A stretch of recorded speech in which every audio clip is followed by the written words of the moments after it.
हे नारायण, हे वासुदेव। अरे ब्रह्मा जी आप, कहिए कैसे आना हुआ? वासुदेव आप सब जानते हैं, सब कुछ जानते हैं, कुछ भी आपसे छिपा हुआ नहीं है। हे नारायण, आप ही का अंश शंखचूड़ भगवान शिव से युद्ध कर रहा है। ये बड़ा अनर्थकारी है। भगवान शिव अपने शिवत्व की मर्यादा तोड़ेंगे नहीं, देवत्व का व्यवहार छोड़ेंगे नहीं, और मेरे वरदान के कारण शंखचूड़ मरेगा नहीं। हे नारायण, मैंने अपने वरदान के द्वारा महाकाल शिव को कितना विवश कर दिया है। अब तो ऐसी स्थिति बन गई है कि ना तो भगवान की पराजय संभव है और ना ही शंखचूड़ की मृत्यु। हे नारायण, अब तो एक ही मार्ग शेष रह गया है कि मैं अपमान का घूंट पीकर स्वयं अपना दिया हुआ वरदान वापस ले लूं। नहीं ब्रह्मा जी, आप आदि प्रजापति हैं। यदि आपके वरदान का कोई अर्थ नहीं रहा तो सतीत्व की मर्यादा अर्थहीन हो जाएगी, पातिव्रत धर्म की महिमा नष्ट हो जाएगी।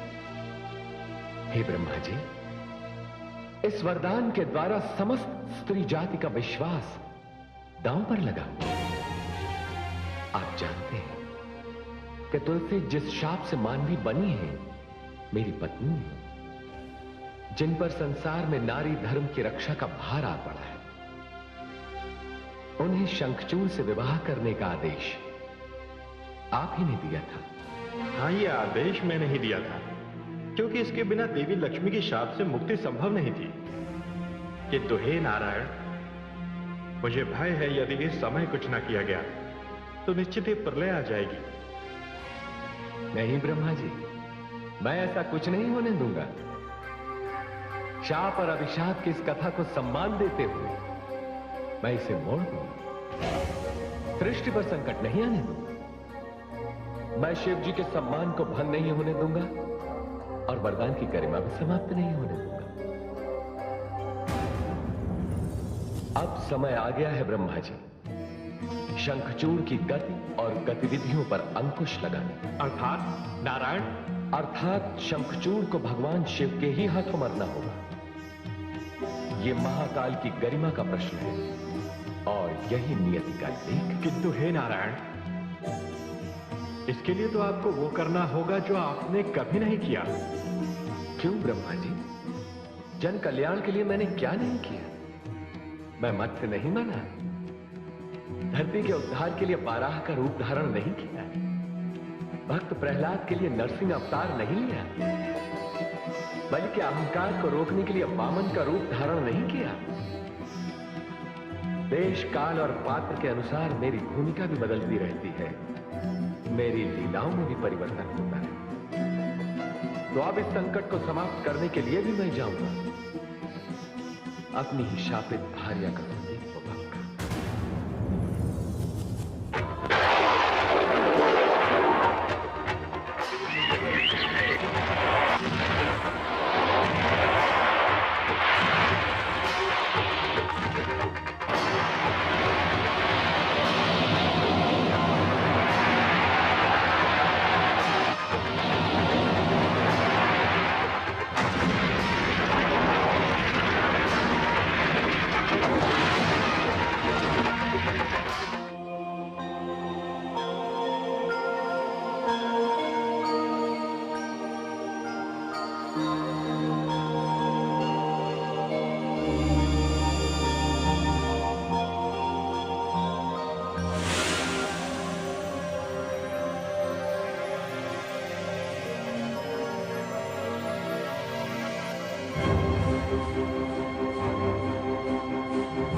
वासुदेव, ये क्या हो रहा है? मैं जानती हूँ प्रभु, मेरे स्वामी जो कुछ कर रहे हैं वो उचित नहीं है, किंतु इस उचित और अनुचित के द्वंद्व में एक पत्नी की भूमिका कितनी कठिन हो जाती है। हे नारायण, मैं तो अपने पत्नी धर्म का पालन कर रही हूँ, मेरी सहायता कीजिए प्रभु, मेरे सुहाग की रक्षा कीजिए, मेरे सुहाग की रक्षा कीजिए प्रभु।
युद्ध से मेरा ध्यान भंग करने के लिए वातावरण बदलने की आवश्यकता पड़ गई। नहीं शंखचूड़ नहीं, तेरे सर पर काल मंडरा रहा है। तुझ में जो अहंकार है, जो अभिमान है, वो तुझे अपने भीतर झांकने नहीं देता। अन्यथा तुझे ज्ञात हो जाता कि तुझ में जो शक्ति है वो तेरी नहीं। मेरी शक्ति मेरी नहीं? जिसे प्रलयंकर शिव न मार सके उससे अधिक शक्तिशाली और कौन होगा? कैलाशपति, अब व्यर्थ की बातें छोड़िए, समझ लीजिए कि कैलाश मेरा हो चुका। आपकी प्रभुता के दिन गए। पहले प्रभु और विष्णु लोग। सारी सृष्टि हम असुरों की होगी। अब हम ईश्वर होंगे और हम ही पुजारी। सारे मंदिरों में हम होंगे, हम। हर मंदिर में हमारा उपकार होगा, हमारी पूजा होगी। अरे अभिमानी, समझता क्यों नहीं? तू और तेरी सारी शक्तियां एक श्राप का परिणाम है। तू स्वयं एक श्राप की देन है। तुम्हारा विवाह ही तुम्हारे संहार का प्रारंभ था। जिस अग्नि के साथ फेरे लेकर तुमने विवाह किया था, वो तुम्हारी चिता की आग थी जो सुलग रही थी और अब लपटों में बदलने वाली है। ये अभिमान भरे शब्द तेरे अंतिम शब्द थे। ये युद्ध तेरा अंतिम युद्ध है। तेरे जैसे सहस्त्रों शंखचूड़ भी भगवान शिव के चरणों की धूल के बराबर नहीं। शक्ति मुझे शिव पर विजय प्राप्त करने से नहीं रोक सकती। अरे मूर्ख, तू जो अब तक जीवित है वो तेरी पत्नी के पातिव्रत धर्म के कारण है। तूने तो अपने अभिमान के कारण अपनी पत्नी के व्रत को भी निष्फल कर दिया। अब तेरे पाप का प्रायश्चित तुलसी के कारण किसी और को करना पड़ेगा।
क्षमा कीजिएगा देवी, आपको इस बंधन से मुक्त करने के लिए मुझे ये रूप धारण करके यहां आना पड़ा। आप ही के कारण शंखचूड़ के जंग के समय मैंने उसमें अपना अंश डाल दिया था, किंतु वो अंश भी असुर को अभिमानी होने से नहीं रोक पाया। वो अपने विनाश की ओर बढ़ता गया। देवी, आप जिसकी रक्षा कर रही हैं, वो सारी सृष्टि में असुर राज की स्थापना करना चाहता है, परंतु मैं ऐसा नहीं होने दूंगा। संसार असुरों के उत्पात से ऊब चुका है। शंखचूड़ का इतना दुस्साहस कि वो महादेव का अपमान करने पर तुला हुआ है, मैं ये भी नहीं होने दूंगा। यदि मैं चाहूं तो शक्ति की कृपा से स्वयं उसका वध कर सकता हूं, किंतु इससे विधाता का लेख बदल जाएगा और मैं स्वयं अपनी दृष्टि में छोटा हो जाऊंगा। आपके पृथ्वी पर आने से शाप की समाप्ति हो चुकी है। मैं जो करने जा रहा हूं वो अनुचित है, किंतु इस परिस्थिति में इससे अधिक उचित और कुछ नहीं हो सकता। मेरी लीला के लिए मुझे क्षमा कर दीजिएगा।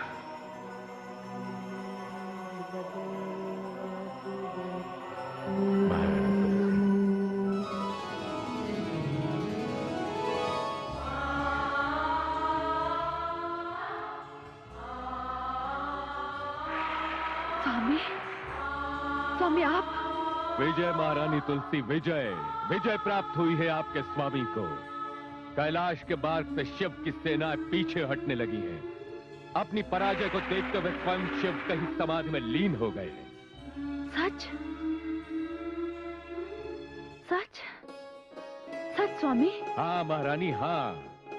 अब आप अपना व्रत समाप्त कीजिए। मैं आपको यही शुभ समाचार देने के लिए ही तो यहाँ आया हूँ। स्वामी, व्रत तो आज संध्या काल तक चलेगा, तब जाकर समाप्त होगा।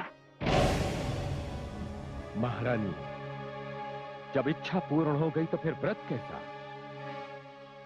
देखिए महारानी, मेरे पास समय बहुत कम है, मुझे वापस जाना है, किंतु उस विजय के दर्शन के लिए मैं आपको अपने साथ ले चलूंगा। लीजिए ये जल, इसका पान कर 6 मास वाले व्रत का उद्यापन कीजिए। सोच क्या रही है महारानी? कुछ प्रहर पहले व्रत समाप्त कर देने से उसकी महत्ता कम नहीं हो जाती। इसके अतिरिक्त पति का वचन भी तो कुछ होता है।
स्वामी, मैंने अपना व्रत तोड़ दिया। अब आप रणभूमि की ओर जाइए, जहां विजय आपकी प्रतीक्षा कर रही है। मैं भी राजधानी लौट जाती हूँ। मैं वहीं आपके आगमन की प्रतीक्षा करूंगी। हमारा मधुर मिलन तो अभी शेष है। ऐसे अवसर पर मुझे प्यासा छोड़कर चली जाओगी? नहीं, मैं अब और प्रतीक्षा नहीं कर सकता।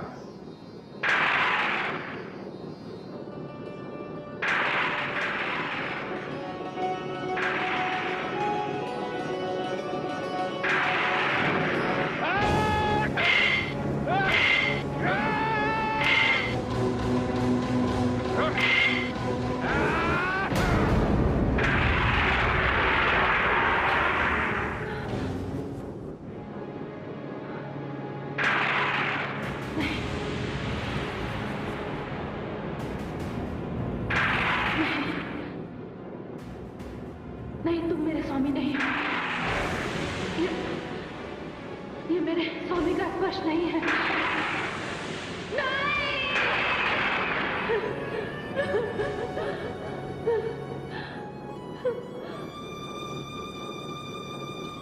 ये मेरे स्वामी का स्पर्श नहीं है।